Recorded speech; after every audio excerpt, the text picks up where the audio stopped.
इंदौर में 75वें अमृत यात्रा महोत्सव के उपलक्ष्य में स्वामी चिन्मयानंद की चरण पादुकाओं का आत्मीय स्वागत सिक्का कॉलेज में किया गया।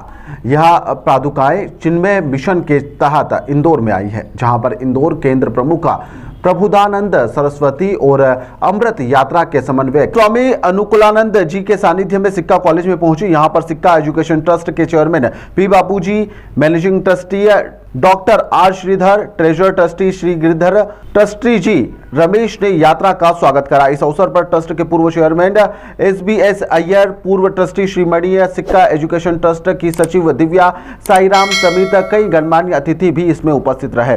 विद्यार्थियों को संबोधित करते हुए प्रबुद्धानंद सरस्वती ने कहा कि विद्यार्थियों को विचार के कुसंग, आहार और कुसंग और वेशभूषा के कुसंग से बचना चाहिए। उन्होंने यह भी कहा कि आपको जिस फील्ड में जाना है उसके बेसिक को भी आपको समझना चाहिए। आपको अपने जीवन में क्या करना है, क्या नहीं करना है, इसके बारे में पता होना चाहिए। आपको तय करना चाहिए कि जीवन में सफलता चाहिए या फिर संतुष्टि, क्योंकि बहुत सारे लोग सफल हो जाते हैं लेकिन उनके जीवन में शांति नहीं होती है, संतुष्टि नहीं होती है। आपका विजन स्पष्ट होना चाहिए। यदि आपका विजन स्पष्ट नहीं है तो जीवन में सफलता और संतोष दोनों ही आपको प्राप्त नहीं हो पाएगा। इससे पहले यात्रा के समन्वयक स्वामी अनुकूलानंद ने यहां पर कहा कि हम अपने जीवन में खुशी की तलाश करते हैं, लेकिन हमारी खुशी के लिए दूसरे जिम्मेदार नहीं होते हैं, अपनी खुशी के लिए हम खुद जिम्मेदार होते हैं। उन्होंने कहा कि हर युवा को यह सोचना चाहिए कि वह देश के लिए क्या कर सकता है। इस तरह से यहाँ पर देश विकसित भारत की राह पर आगे भी बढ़ सकता है। कार्यक्रम में सिक्का एजुकेशन ट्रस्ट के चेयरमैन पी बापूजी ने कहा कि स्वामी चिन्मयानंद जी की पादुकाओं के आगमन पर सिक्का कॉलेज परिसर यहां पर पवित्र हुआ है। उन्होंने एक कविता का पाठ करते हुए कहा कि गीता का ज्ञान मनुष्य के साथ साथ यहां पर पेड़ पौधों और जंतुओं के लिए भी कल्याणकारी है। चिन्मय मिशन के इस कार्यक्रम का उद्देश्य युवाओं और विद्यार्थियों को भारतीय संस्कृति, आध्यात्मिक मूल्यों से जोड़ते हुए जीवन के सकारात्मक दृष्टिकोण को विकसित करना भी है। चिन्मय मिशन के द्वारा 75 वर्ष से किए जा रहे आध्यात्मिक, शैक्षणिक एवं सामाजिक योगदान को इस अमृत यात्रा महोत्सव के माध्यम से रेखांकित भी किया गया। स्वामी चिन्मयानंद ने यहां पर व्यक्तित्व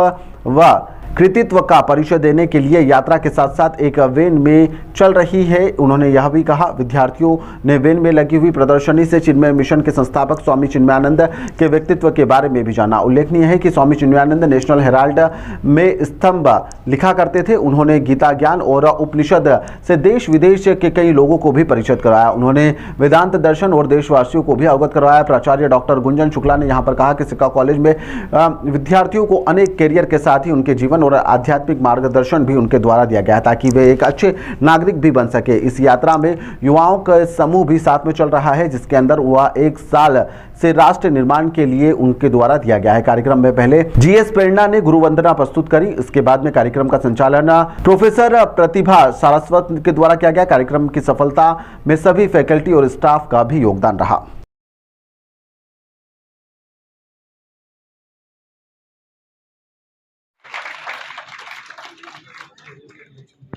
Trustee K. Giridharan sir, Trustee Suresh Iyer sir, G. Ramesh sir, our most respected patron Mr. V.S. Mani sir, ex-chairmans and all the ex-trustees who are part of this gentry today, all 3 principals of Sikka School, Dr. G.S. Patel sir, Suja Matthew ma'am and Rajni Upriti ma'am, dear faculty members and my dear students, on this truly auspicious moment, I welcome you all. Today, we stand at the sacred juncture.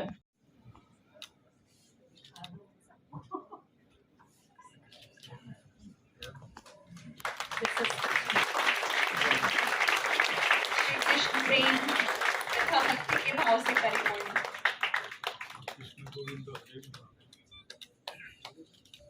Chinmay mission का 75 वर्ष पूर्ण हो रहा है। पूरे भारत देश में और नहीं, भारत बाहर के भी कंट्रीज में ये मनाया जा रहा है।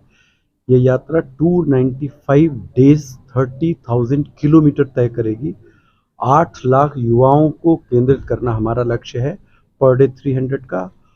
और मध्य प्रदेश में ये ओंकारेश्वर से होकर आई, उज्जैन गई और इंदौर में हम लोग बहुत अच्छे से इसका स्वागत कर रहे हैं। कल देवी अहिल्या विश्वविद्यालय में विद्यार्थियों ने भाग लिया। आज हम सिक्का अपने कॉलेज में आए हैं।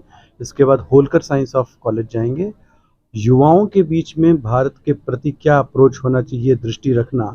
अभी जो ज्वलंत समस्याएं आ रही हैं, तो विद्यार्थियों के मन में देश के प्रति क्या भावना जागृत करनी चाहिए, वो हमारा लक्ष्य है। क्योंकि स्वामी चिन्मयानंद जी देश के प्रति ही समर्पित थे, भक्ति के साथ देश को भी उन्होंने जोड़ा। तो वो लक्ष्य हम इन युवाओं के सामने रखना चाह रहे हैं। मैं तो सिक्का और चिन्मय मिशन को दो समझता ही नहीं हूँ। हम इधर स्कूल चला रहे हैं और हम उधर अध्यात्म का पालन कर रहे हैं। हमारा इन पर अधितत्व है, इनका मेरे ऊपर प्रभाव है। मैं इन दोनों संस्थाओं को अलग अलग मानता ही नहीं। सनातन को जागृत होने की जरूरत है, अपने मूल ग्रंथों से रूट से जोड़ने की जरूरत है। इतने कथाकार और कितनी भ्रांतियां बीच में आ गई, वो हटाने की जरूरत है। हमारा मूल ग्रंथ वेद और उपनिषद है, और ऋषि और मुनि रहे। हमको उनके आदर्श और चरित्रों पर, हम इसको प्रवचनों के माध्यम से, सेमिनार्स के माध्यम से उनके मस्तिष्क को कैसे ये प्रभावित कर रहा है और कैसे गलत दिशा में वो जा रहे हैं, और उसके बाद उनका कोई साथ नहीं देगा, इस बात से हम लोग चिताने की उनको कोशिश कर रहे हैं। चिन्मयानंद जी का पादुका हमारे कॉलेज के आंगन में आ गया है और हम सिक्का परिवार सब धन्य हो गए हैं। वयं धन्योस्मः।